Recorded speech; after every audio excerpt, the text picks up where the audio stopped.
also. Round number 4. Tua coming off a training camp that was like a boot camp, he told us. What do you think thus far of his hand speed and his foot speed? I think his hand speed is better. I think his foot speed is shown to be a little better, and he's throwing more punches, which are all the things he needs to do. He's not quite back to the Tua that knocked out John Ruiz, though. In 19 seconds. Keep that hand close. That's the tape that Chris Byrd watched to prepare himself for David Tua, among others. But he emphasized the earlier Tua, the real dangerous Tua. Chris Byrd's dad had told him to turn Tua more, which is good advice, but what he also has to do is hit him more while he's turning. Keep him more balanced. Again, peck away with those punches.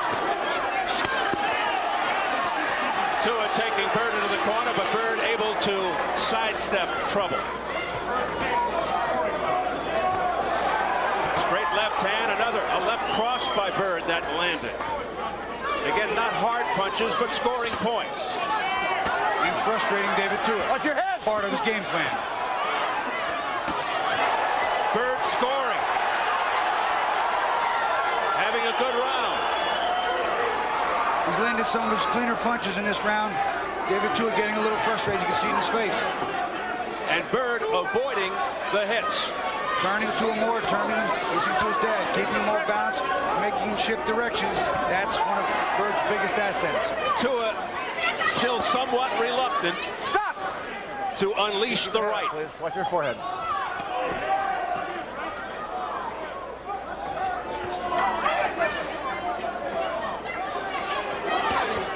The always humble and easygoing Byrd said he had prepared to be hit and hit hard by Tua, but he will not quit, no matter what. Often overlooked and underestimated. There's a good straight left hand by Byrd. It sent Tua back, but Tua back with a big left hook to the head. I'll tell you what, Byrd turned his hands down and walked right into that left hook. But firing back. Byrd recovers well.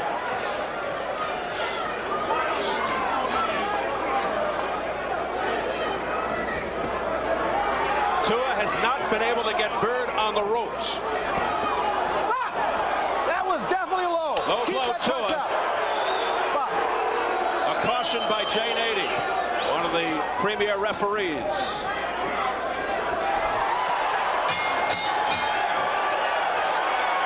Good round for Chris Byrd.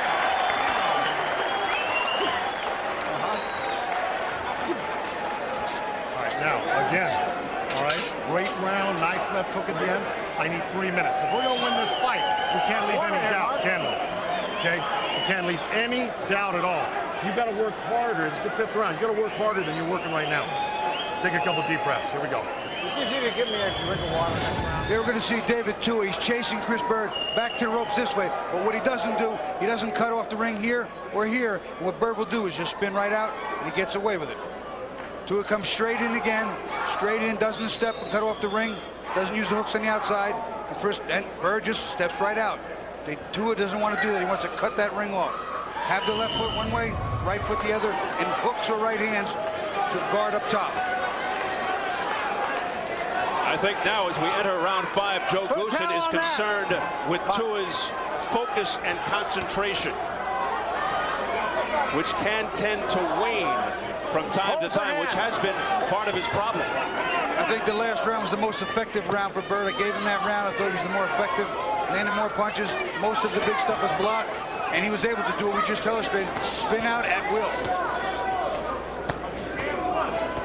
But as you know, Tua can be dangerous and in a split second turn the fight around. Yes, you could ask guys like Rockman, who was ahead, or like Moskev, who were ahead, and 10 seconds later they were sleeping. He has one-punch knockout power, legitimate power. Tua with a victory over Hasim Rahman back in '98. Good work here by Byrd. A series of rights and lefts to the head of Tua. It's something we talk about as kind of a gym term. Walk a man down. Sometimes with a guy so fast as Byrd, you can't slip his punches. You just got to put your hands up, stuff his punches, and break them down. Byrd continues to fight a very intelligent fight. That was low, David. Let's take a look at the press row scoring. Graham Houston has it even. Kevin Iole and Fiona Manning have Byrd ahead. I'll tell you, Steve, I thought the first 2 rounds, Tua was more effective. The last 2, it looked like Byrd was.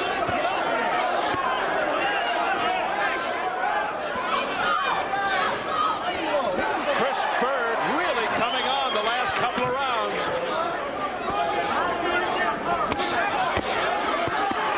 And now David Tua bouncing back with thumping punches to the body.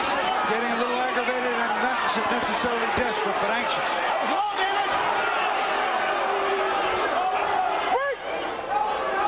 Keep your punches up, David. Another caution from Jay Nady. Low blows by Tua.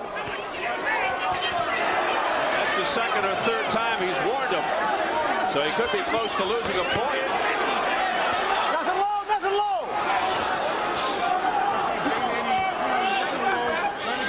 Let go, Chris.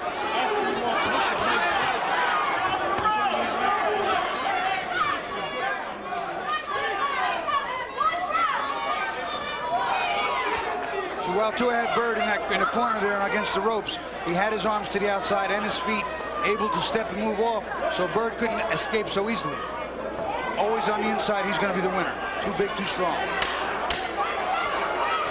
So wisely, Byrd looks to stay on the outside, but Tua closing the gap and forcing a brawl.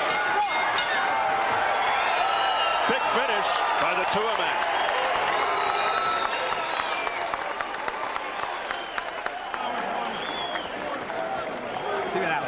Don't let him steal the round. Nope, not at all. You're fighting this spot, but don't lay on them ropes too long. No.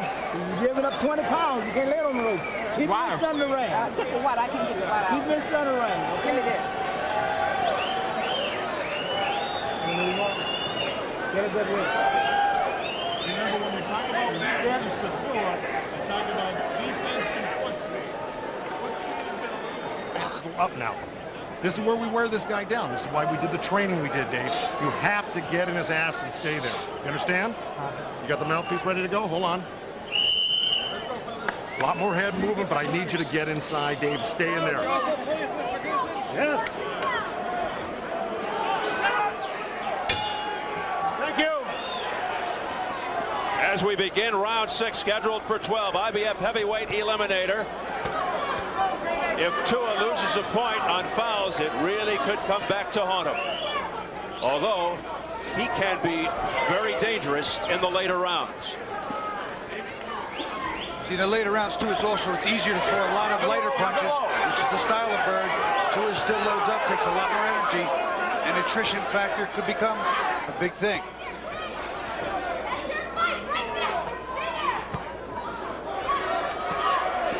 A straight left hand to the head by Byrd. Byrd measuring him out with the right, flicking the left, and frustrating Tua.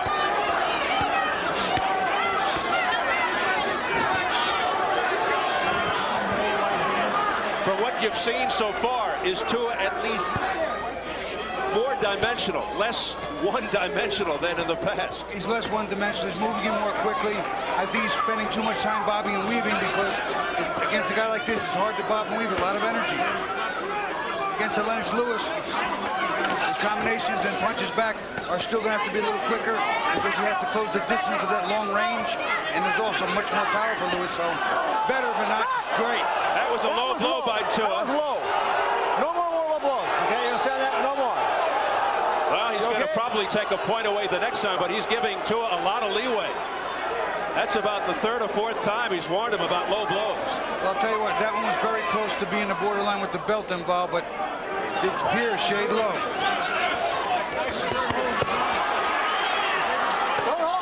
Heavy shots there to the ribs and the body by Tua. And the pesky Chris Byrd doing his thing, creating a smile from the Tua man.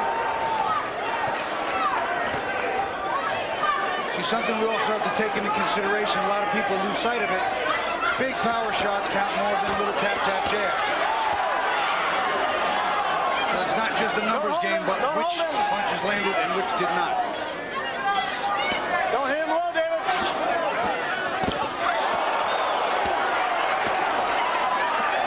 Byrd pecking away with the right hand.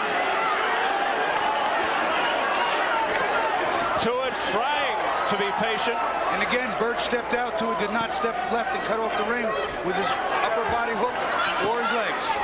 The corner told Byrd to stay off the ropes. He's given up about 20 pounds. Nothing low. So far, he's been doing that pretty well. But every once in a while, he gets trapped. But he's also been using the ropes for a brace, for a little strength to use as rest and fight off of, and let Tua do the work. Fighting very smart off the ropes, this Chris Byrd. Byrd pacing himself nicely. Tua missing with that left hook just before the bell. All right, now look. Take that. Here, you want to take that right here? A lot better, Dave, but you still cannot wait. What is this coming up right here? 7? This is 7. Okay, here we go. Here we go. Take a couple deep breaths. I know you're warm. I know you're warm. Okay? Okay, now, Dave. We're going to take a look at some action south of the border. Yeah, see, now that's on the belt line. That's a border. That's still a fair shot. That was right on the B and Byrd. A master of defense. We watch the spin move by Chris Byrd. Keeps that jab in his face, steps around him, spins him all the way around, full pirouette, and out. Gets a little smile from the Tua man.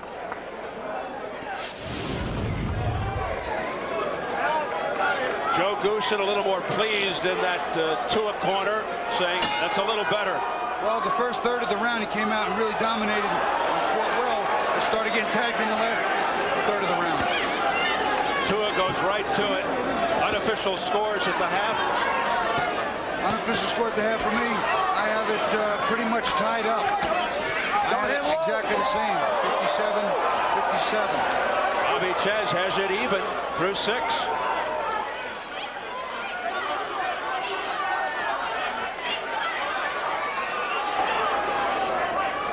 The judges all from Las Vegas: Chuck Chiappa, Art Lurie, and Paul Smith. Let go, Chris. And again, if Tua commits a foul, a low blow again, it could really be trouble in such a close fight. And some of the things that are difficult to keep in mind, like I said, the first third of the round was almost all David Tua.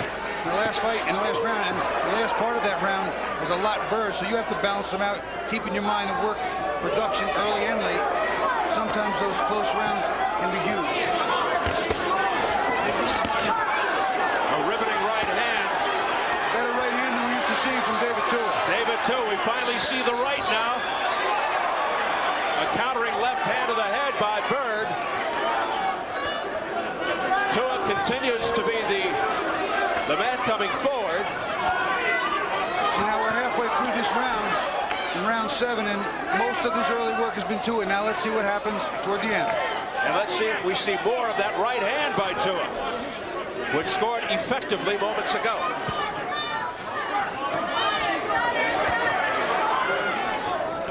There's the right again off the noggin of Byrd. Byrd comes back with some pitter-patter punches. Byrd is scoring. They're not heavy punches, obviously, but you just don't know what the judges are thinking.